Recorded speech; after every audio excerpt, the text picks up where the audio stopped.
What is happening, everybody? It is Thursday. We've got a 4-game NBA slate today. There's also Thursday Night Football. If you guys are looking for a Thursday Night Football breakdown, I've got a video for that up on the YouTube channel, breaking down DraftKings and FanDuel, using the Sims and the contest generator, and still doing my NBA video as well. Although, one thing that is definitely a little bit of an issue at the time that I'm recording, so I wanted to make sure that I put this up front, is just the injury report for the NBA. It's very lengthy today, even though it's only a 4-game slate, and I had to put this content out, or I want to get this content out, but we just don't have the injury news. It's something that we can't always control in NBA. So, as of the time that I'm recording, Brandon Ingram is questionable, Devin Booker is questionable, and Jalen Duren is questionable. Those are your core players who are on the injury report, and then also other players like Larry Nance Jr. is questionable, Alec Burks is questionable. So there are definitely pieces here that could shape the slate as a whole.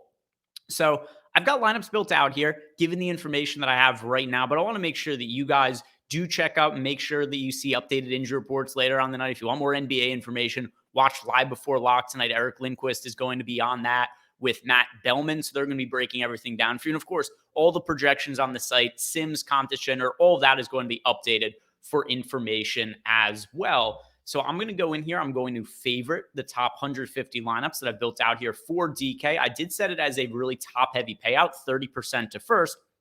And look at the exposures I'm getting to, but also want to highlight some of the things that I think could happen if certain players end up getting ruled out, because that's what's ultimately going to really, really be impactful to this slate is like, does Duren play? Does Duren not play? Does Booker play? Does Booker not play? These are things that are really important for building lineups today.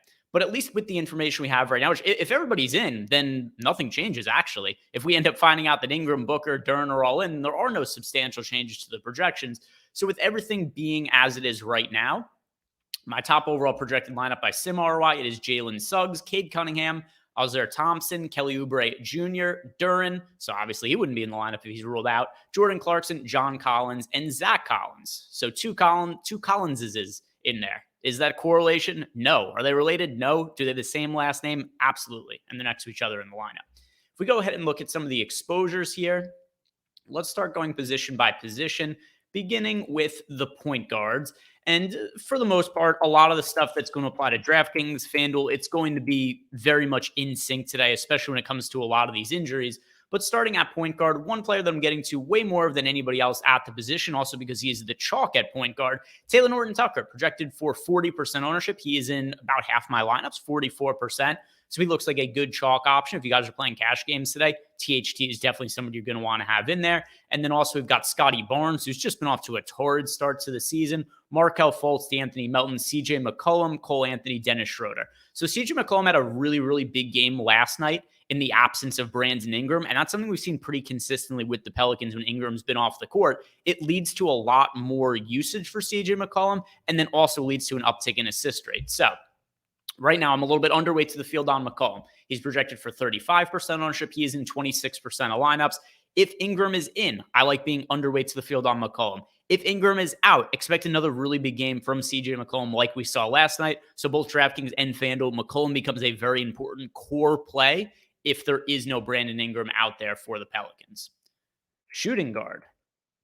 Shooting guard that I'm getting to right here is a bunch of Jordan Clarkson. Clarkson, another chalk piece on this slate, projected for 62% ownership, and he's winding up in 2/3 of my lineup. So Clarkson, good piece of chalk. And then we also got Melton, Cole Anthony, Brandon Ingram, Dennis Schroeder. Ingram, pretty simple here. If Ingram's out, we're not playing him. If he plays, we're still going to need more information. Is he going to have any sort of minutes restriction? Is there going to be any sort of issues with, is he being a game time decision and test it out to see how he feels? As of right now, Ingram is very popular at 43%. If he's limited at all, there is no way that I want to be anywhere close to the field at a 43% Brandon Ingram. If Ingram is out, look for Hawkins to enter the starting lineup again. He's had a couple of big value games in a row, starting with Ingram out due to knee soreness. Let's go ahead and look at the small forwards. Small forwards here, we've got Franz Wagner, Scotty Barnes, Brandon Ingram again, and then Alzir Thompson, Kelly Oubre Jr. So these are the small forwards that I have 20+% exposure to. Kelly Oubre is expected to move into the starting lineup for the 76ers in light of the James Harden trade. So James Harden, PJ Tucker, neither of them are on the Sixers anymore. Kelly Oubre, who's played really well off the bench to start the year for Philly, moving into the starting lineup. He looks like a good player to roster with ownership just in the teens. And then Azur Thompson is somebody who's only projected for 13% ownership. He got into some foul trouble last night. And if Jalen Duren is out, one thing that we've really seen from Thompson, he appears to be a fantastic rebounder. We've seen some really big rebounding games from Thompson. So if there's another slate without Duren, then Azur Thompson is somebody we're going to want to play on DraftKings and FanDuel with immense rebounding upside. Don't really have too much to say about Brandon Ingram that I didn't say when we saw him at the other position spot. So let's go to power forwards now, where we are getting to a ton of John Collins. The Utah Jazz are the chalk of the slate today. And John Collins is making it to 86.7% of my top 150 lineup. So another piece of chalk from the Jazz, but John Collins overall my most exposed player on the slate at first look, followed by Azur Thompson and Kelly Oubre Jr. at the small forward spot. Somebody else we're going to want to keep an eye on is Marvin Bagley here. Bagley is a very strong play on both DraftKings and FanDuel if Duren is ruled out. We saw Bagley move into the starting lineup. He wasn't great. He wasn't terrible either. He was a very serviceable piece of value yesterday. He ended up playing really big minutes for the Pistons, and he's historically a very good pointsman and fantasy producer. So Bagley would be another guy who ends up being chalky if Duren is ruled out, but it would be very warranted.